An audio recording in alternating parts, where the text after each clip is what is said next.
walk the path it chose, it leave you nowhere to go. Your greatest birth, you think you've gone too far. You build a life that you've been living, it can never be forgiven. There is someone who loves you just the way you are. There is someone who loves you just the way you are. There is someone who holds you deep within his heart.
गुस्सा जल्दी आ जाता है, मेरे अंदर तो चिड़चिड़ाहट है परमेश्वर, मेरी कमजोरी के कारण मैं आपके साथ नहीं चल सकता।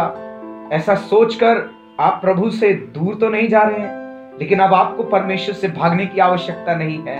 क्योंकि परमेश्वर निर्बलों को ही चुनता है। हालेलुया। आपको अगर यकीन नहीं होता तो आप परमेश्वर के वचन में पढ़ सकते हैं। जब परमेश्वर ने मूसा को चुना तो वो निर्बल था और परमेश्वर से कहने लगा, प्रभु मैं तो बोलने में भद्दा हूं, लोग मेरा विश्वास क्यों करेंगे। जब परमेश्वर ने पतरस को चुना तो वो थका हुआ था, वो निर्बल था और अपने जालों को समेट करके वो घर जाने की तैयारी कर रहा था, क्योंकि वो निर्बल था। और प्रभु से कहता है, हे प्रभु मैं तो एक पापी मनुष्य हूं, मेरे पास से चला जा। जब परमेश्वर ने यशायाह को बुलाया, आपको मालूम है क्या हुआ। यशायाह को जिस समय परमेश्वर ने बुलाया, यशायाह कहने लगा, हाय हाय प्रभु मैं तो नाश हुआ जाता हूं, क्योंकि मैं अशुद्ध होठ वाला मनुष्य हूं। पहली बात, कैसे हम अपनी कमजोरियों के ऊपर जयवंत हो सकते हैं। प्रभु के साथ चलना आरंभ करें। जी हां, आप जैसे हैं वैसे ही प्रभु के साथ चलना आरंभ करें।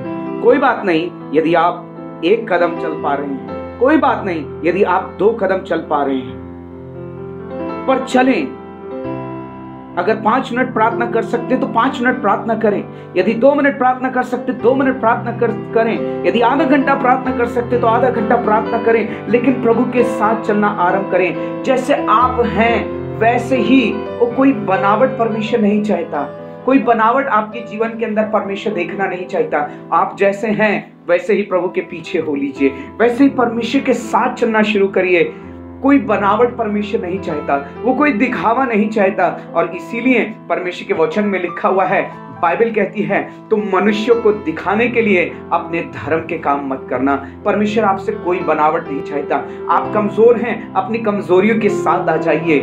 आप अगर निराश हैं तो अपनी निराशाओं के साथ आ जाइए। यदि आप बीमार हैं तो अपनी बीमारियों के साथ प्रभु के साथ आ जाइए। लेकिन जैसे आप हैं वैसे प्रभु के साथ चलना शुरू करिए। जब आप प्रभु के साथ चलना शुरू करते हैं तो होता क्या है, आप परमेश्वर की सामर्थ में सामर्थी बनते चले जाते हैं। परमेश्वर का वचन कहता है, परमेश्वर का वचन बताता है कि जो प्रभु की संगति में रहता है वो उसके साथ एक आत्मा हो जाता है। और फिर आप परमेश्वर की आत्मा के द्वारा सामर्थी बनाए जाते हैं। हालेलुया। जब आप प्रभु का साथ चलना शुरू करेंगे, जब आप प्रभु की इच्छा में चलना शुरू करेंगे तो परमेश्वर आपको सामर्थ देंगे। आप सामर्थी होते चले जाएंगे। आप पहला कदम जब आप उठाएंगे उस कदम में परमेश्वर आपके साथ होंगे। हालेलुया। परमेश्वर का वचन कहता है, मैं तेरे संग संग चलूंगा, मैं तुझे धोखा ना दूंगा, मैं तुझे कभी छोड़ूंगा नहीं, मैं तुझे कभी त्यागूंगा नहीं। आप प्रभु के साथ चलना शुरू करिए। लेकिन हाँ, जैसे आप हैं वैसे ही प्रभु के साथ चलना शुरू करिए। आप जैसे जैसे प्रभु के साथ चलेंगे आप बदलते चले जाएंगे। आपको खुद पता नहीं चलेगा आपका जीवन कब जयवंत हो गया। आप खुद नहीं जान पाएंगे कि कब वो आदतें, कब वो कमजोरियां, कब वो निराशाएं आपके जीवन से चली गई, क्योंकि आप प्रभु के साथ चल रहे होंगे। हालेलुया। दूसरी बात, कैसे हम अपनी निर्बलताओं के ऊपर जय प्राप्त करें। जो आपके पास है उसी से परमेश्वर की आज्ञा का पालन करें। परमेश्वर की आज्ञा का पालन करें। परमेश्वर ने मूसा से कहा, तेरे हाथ में क्या है उसी को लेकर जा, मेरी आज्ञा का पालन कर। तेरी कमजोरियां, तेरी कमी घटी में मैं आश्चर्य कर्म करूंगा।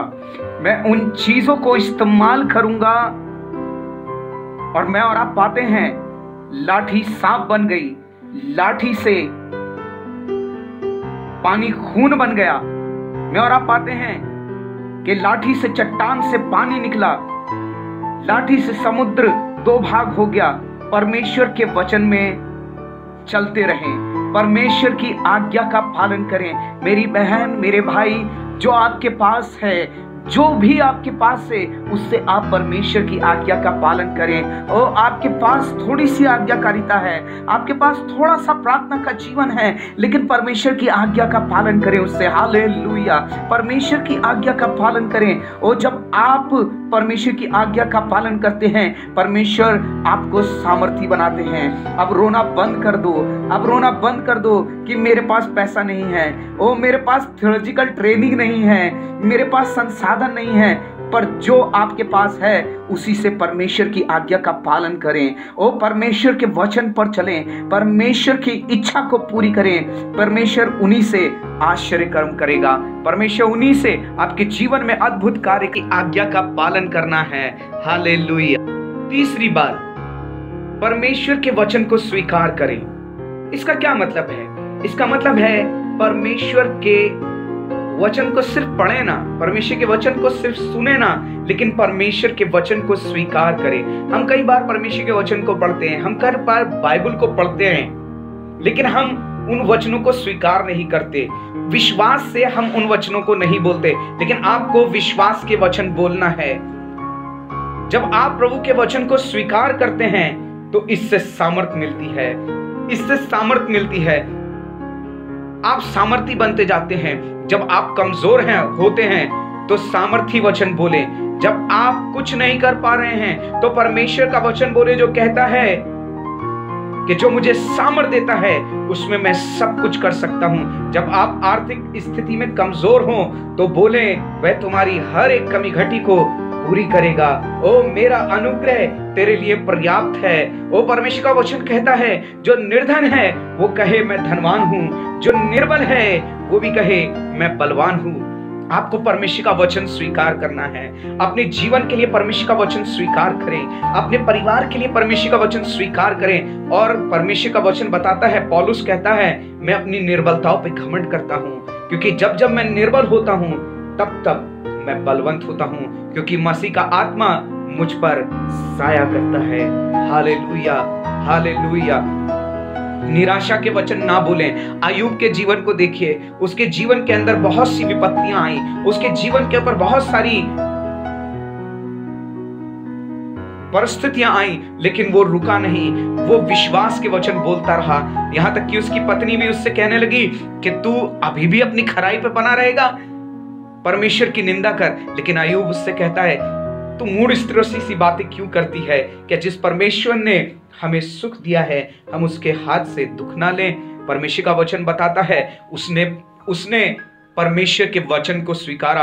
और मैं और आप अय्यूब की पुस्तक में पढ़ते हैं, अय्यूब ने कहा, मुझे निश्चय है कि मेरा छुड़ाने वाला जीवित है। ओ कितनी अद्भुत बात है, उसने परमेश्वर के वचन को स्वीकार करा। Hallelujah, hallelujah.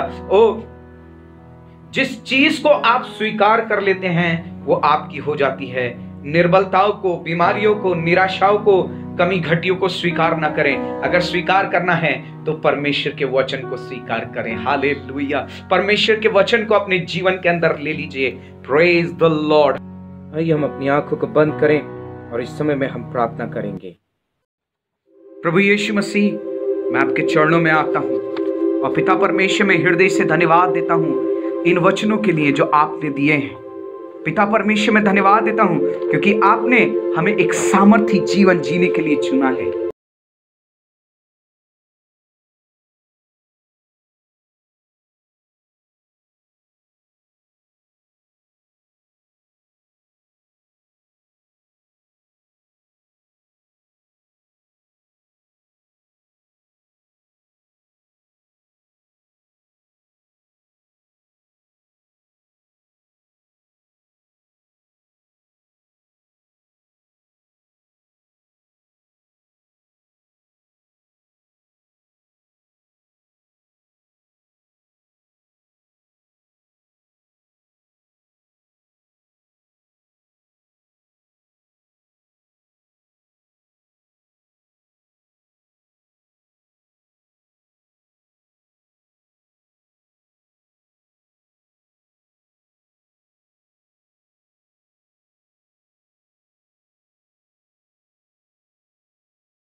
यदि इन वचनों से आपको आशीष मिली है तो मेरी प्रार्थना है कि आप इसे दूसरों के साथ शेयर करें, लाइक करें, कमेंट करें। अपने प्रार्थना के निवेदन आप मुझे भेज सकते हैं। मुझे खुशी होगी आपकी ये प्रार्थना करते हैं। परमेश्वर आप सबको आशीष दे। Praise the Lord.